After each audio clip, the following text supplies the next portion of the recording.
In the 8th century, St Drosten took Christianity to Glenesk in Angus. It was said he had royal blood and became Bishop of Donegal in Ireland. While visiting Glenesk and moved by the unchristian inhabitants, he took up residence there and devoted the remainder of his life to converting them to Christianity. He died in 809, and his body was carried across the hills to be buried in the church of Aberlour in Aberdeenshire. His name is preserved in local names: Drosten, St Drosten's Kirk, Drosten Inn, Drosten's Well, and Drosten's Meadow. Robert Bruce and his enemy John Comyn, Earl of Buchan, aided by the king's nephews Sir David de Brechin and Sir John Mowbray, met in Glenesk in 1307. After the capture of Inverness Castle and other strongholds in the north, Bruce was marching south. When he had reached the central lands of that part of the kingdom, Comyn, informed of his movements, found him at a wood, and with an army of English and Scots, which he'd raised, had followed him to Glenesk. Bruce, realising that the narrow passes were favourable to his smaller force, prepared for battle, and waited.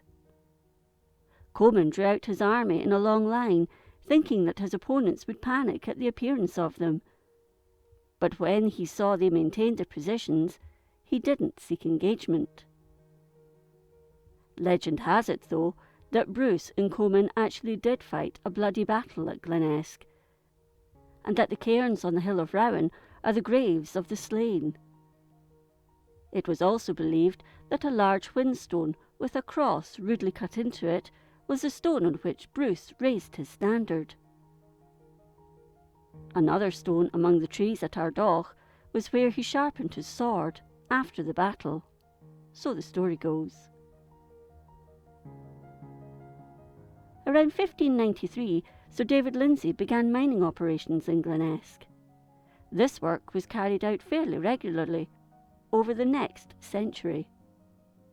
He employed the skills of two German mining engineers, Bernhard Fechtenberg and Hans Ziegler, to prospect for gold, silver, copper, quicksilver, tin, and lead. Dating from the 16th century, Invermark Castle was the baronial residence of the Lindsays in the Glen, possibly their hunting lodge, as they now lived at Edsall Castle. Sir David Lindsay, the 9th Earl of Crawford, died at Invermark in 1558.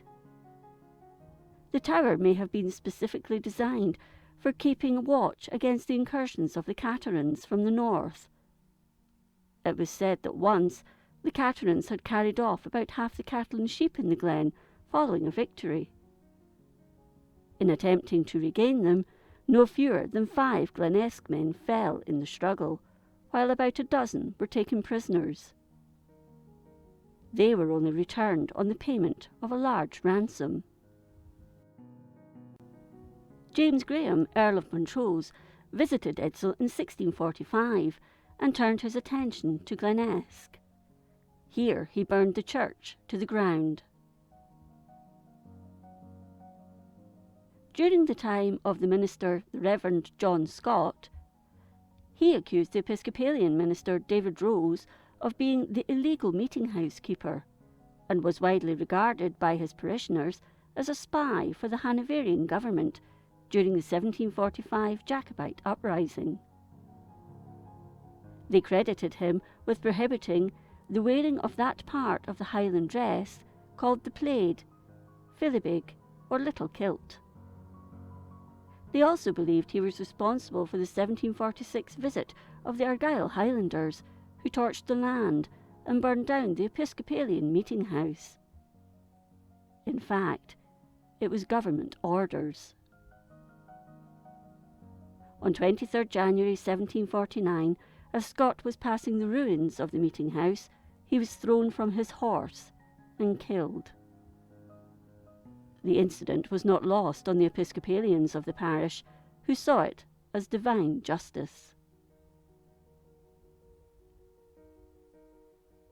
In 1607, Glenesk was the hiding place of young David Lindsay of Edsall. He was the profligate son of David Lindsay, Lord Edsall. He had to flee from justice after he'd murdered his cousin, Alexander Lindsay, Lord Spiney, in Edinburgh on 5th of June by mistake.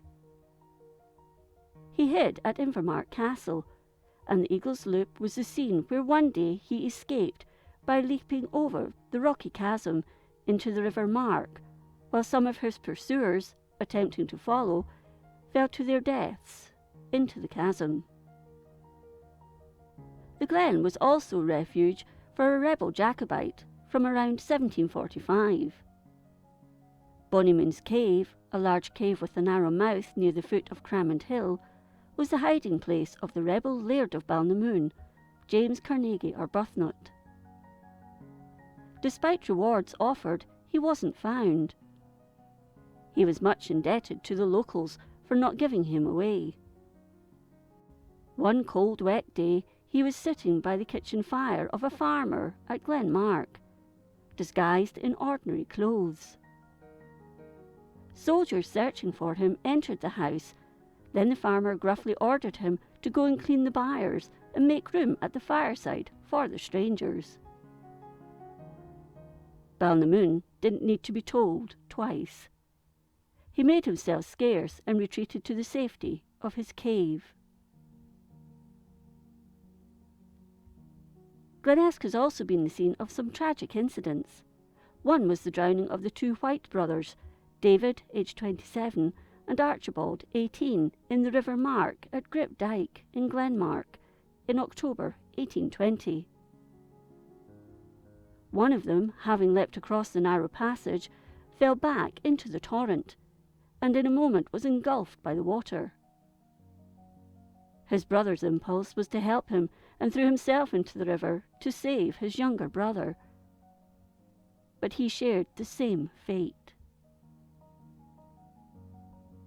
On 28th January 1827, Miss Catherine Douglas of Brigton died in a snowstorm. She had been with the Reverend Peter Jolly, the Episcopal minister at Glenesk, at a wedding at Mill of Ochine, and as they returned home, the snow began falling fairly heavily, and the wind picked up. Soon they were in a blizzard, and lost their way. The lady tried to keep going, but she succumbed to exhaustion. Jolly cradled her in his arms as she grew weaker, until she died at 6 o'clock the following morning. When found by the people searching for them, he too was in a bad way, but he recovered. The Modloch Tower, or St Andrew's Tower, was built near Auchintoul and gives shelter to 3 or 4 people if the weather turns poorly. The Glen has also been the scene of some comic occurrences. Wandering in the Glen incognito and disguised as a beggar, William Mall, Lord Panmure, sought and got some quarters for the night in a little cottage where an old woman lived on her own. Grumbling over the course of the evening about her tiny fire, the woman spoke of the scarcity of fuel. Pretending to be angry, the beggar said he would soon get her fuel for her fire, and taking her spinning wheel, tore it to pieces and threw it on it.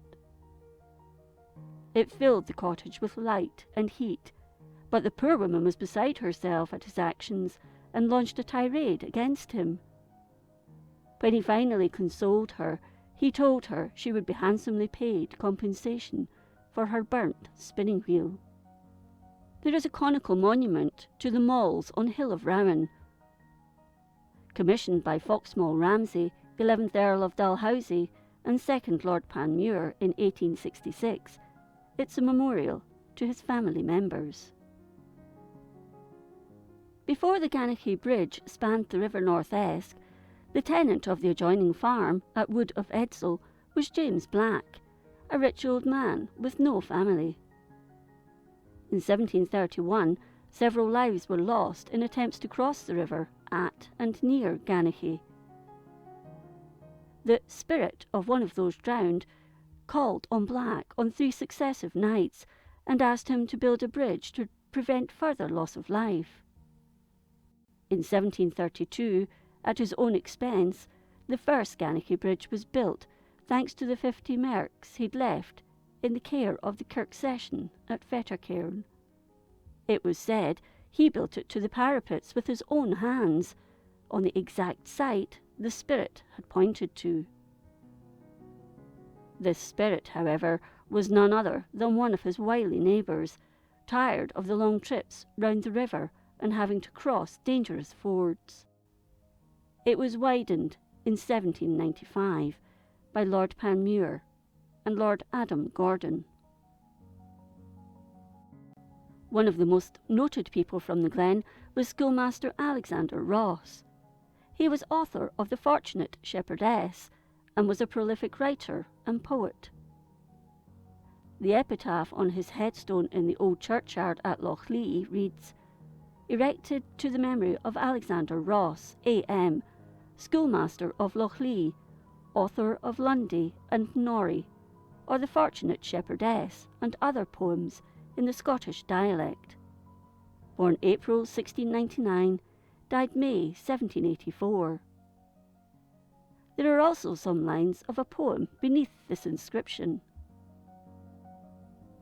The little cemetery overlooks Lochlee, with the church and its grounds abandoned many years ago, although its ruins remain.